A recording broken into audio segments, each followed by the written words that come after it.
أعوذ بالله من الشيطان الرجيم. پناہ مانگتا ہوں میں اللہ کی شیطان مردود سے۔ بسم الله الرحمن الرحيم. شروع اللہ کا نام لے کر جو بڑا مہربان نہایت رحم والا ہے۔ اللهم صل على سيدنا ومولانا محمد وعلى آل سيدنا ومولانا محمد وبارك وسلم عليه۔ السلام علیکم ورحمۃ اللہ تعالی وبرکاتہ۔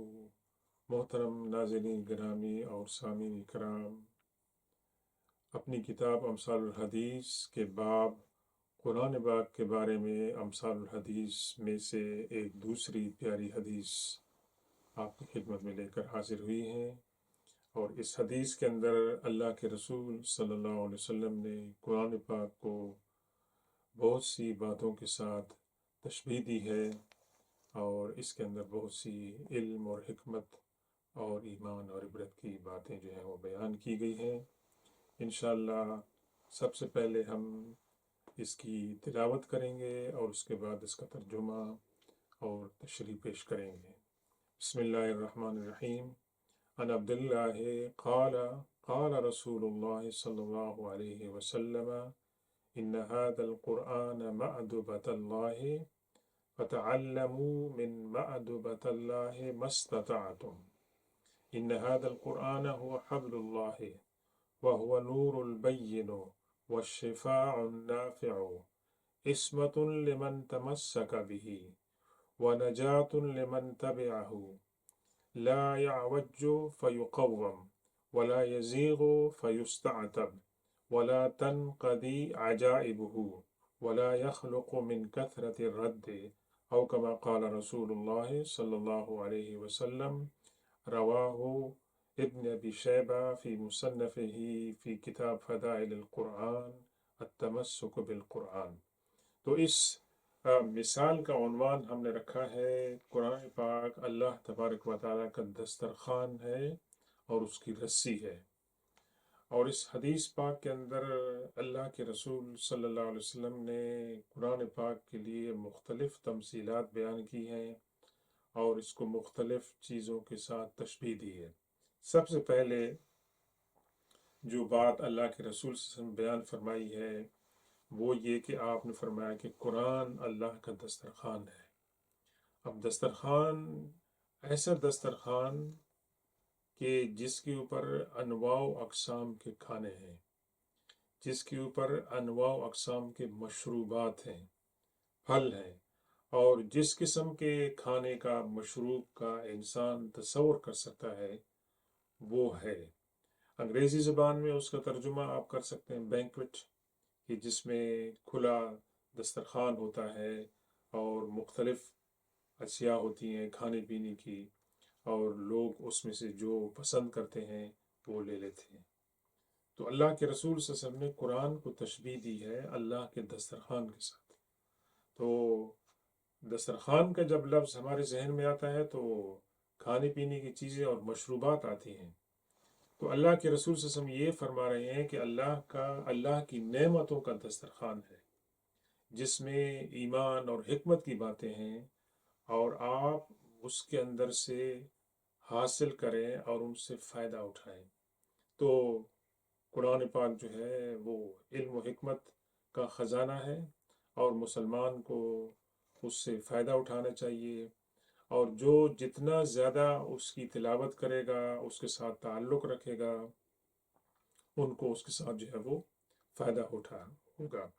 جس طریقے سے جو دسترخوان کے اوپر جو کھانے ہوتے ہیں وہ ہمیں جسمانی طور پر جو ہے تقویت پہنچاتے ہیں، ہمیں انرجی دیتے ہیں، اس سے ہمیں فائدہ ہوتا ہے، اور اگر ہم کھانا نہیں کھاتے ہیں تو ہمارے اندر کمزوری ہوتی ہے۔ اسی طریقے سے قرآن پاک جو ہے اللہ تبارک و تعالیٰ کی نعمتوں اور برکتوں کا مجموعہ ہے اور خزانہ ہے۔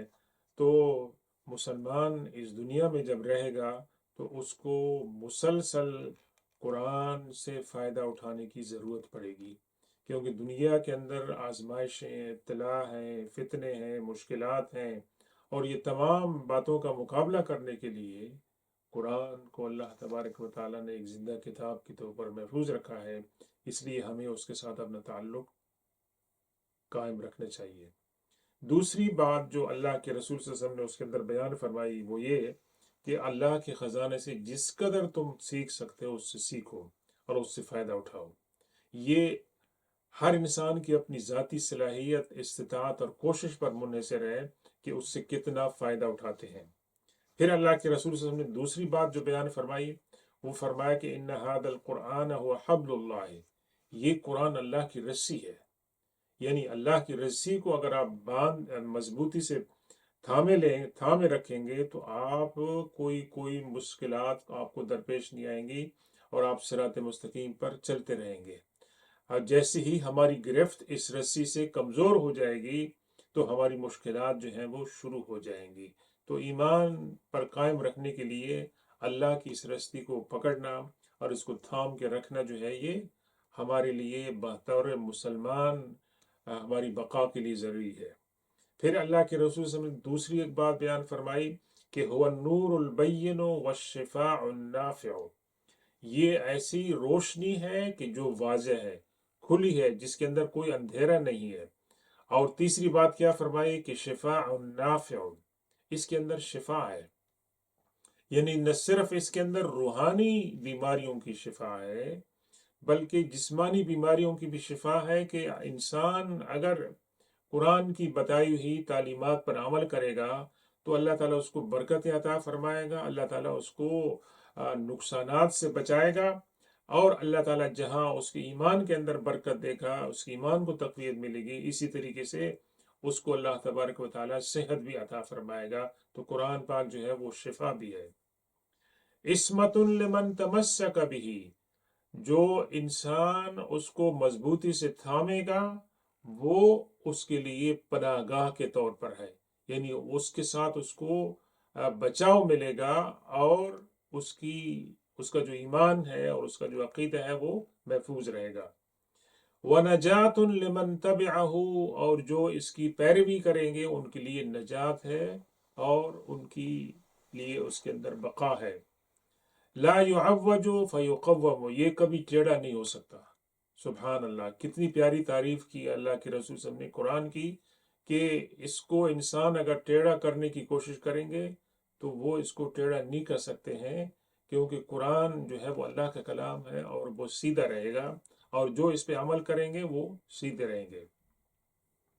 ولا يزيغ فيستعتب، اور اسی طریقے سے قرآن جو ہے وہ سیدھے راستے سے جو ہے وہ منحرف نہیں ہونے دیتا ہے کہ انسان کو دوبارہ بتانے کی ضرورت پڑے، صراط مستقیم پر یہ انسان کو لے جاتا ہے۔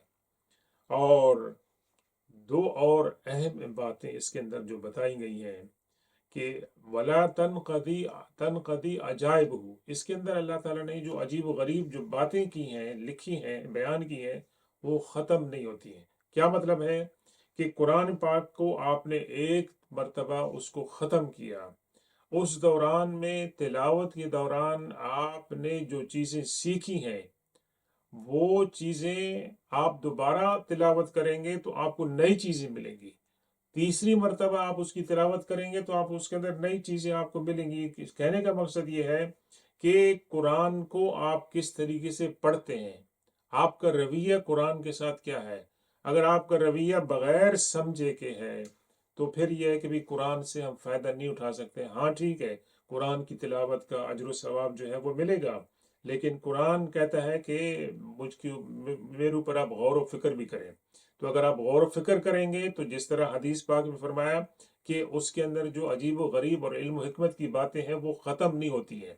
جتنا آپ کا مطالعہ بڑھتا جائے گا قرآن کا، اس کے ساتھ تعلق، آپ کو نئی نئی چیزیں جو ہیں وہ ملیں گی۔ اور آخری بات جو اللہ کے رسول صلی اللہ علیہ وسلم فرمائی وہ بہت ہی پیاری ہے۔ اس کیا فرمایا؟ وَلَا يَخْلَقُ مِن كَثْرَةِ الرَّدِّ، اس حدیث کے جملے کے اندر اللہ کے رسول صلی اللہ علیہ وسلم نے قرآن کو تشبیہ دی ہے لباس کے ساتھ اور کپڑے کے ساتھ۔ آپ نے ایک لباس خریدا ہے، نیا کپڑا آپ نے پہنا ہے، ایک ہفتے کے بعد، مہینے کے بعد، سال کے بعد، 2 سال کے بعد مسلسل استعمال کے ساتھ وہ کپڑا بوسیدہ ہو جائے گا، پرانا ہو جائے گا، اور آپ کہیں گے کہ اب مجھے نئے کپڑے کی ضرورت ہے۔ لیکن قرآن کے اندر یہ اس کا معجزہ ہے کہ جس قدر آپ اس کا مطالعہ کریں گے آپ کا ذوق اسی طرح برقرار رہے گا، بشرطے کہ آپ جس نیت کے ساتھ اس کو پڑھتے ہیں اس نیت کو آپ برقرار رکھتے ہیں۔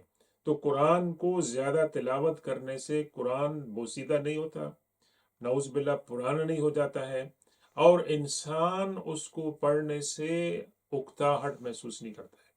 تو قرآن کو مسلسل جو ہے وہ پڑھنا چاہیے، اور جتنے تسلسل کے ساتھ ہم پڑھیں گے تو ہمیں اس کے ساتھ جو ہے جب بھی ہم نئے مطالعہ کریں گے، نئی تلاوت کریں گے، ہمیں اس کے ساتھ بہت سے فائدے اور برکتیں حاصل ہوں گی۔ تو قرآن کے ساتھ ہمارا تعلق جو ہے وہ جڑا رہنا چاہیے۔ اللہ تبارک و تعالی ہم مسلمان کو جو ہے ہمیشہ قرآن پاک کی تلاوت، اس پر غور و فکر اور اس پر عمل کرنے کی توفیق عطا فرمائے۔ سبحان ربک رب العزت عما یصفون وسلام علی المرسلین والحمد للہ رب العالمین۔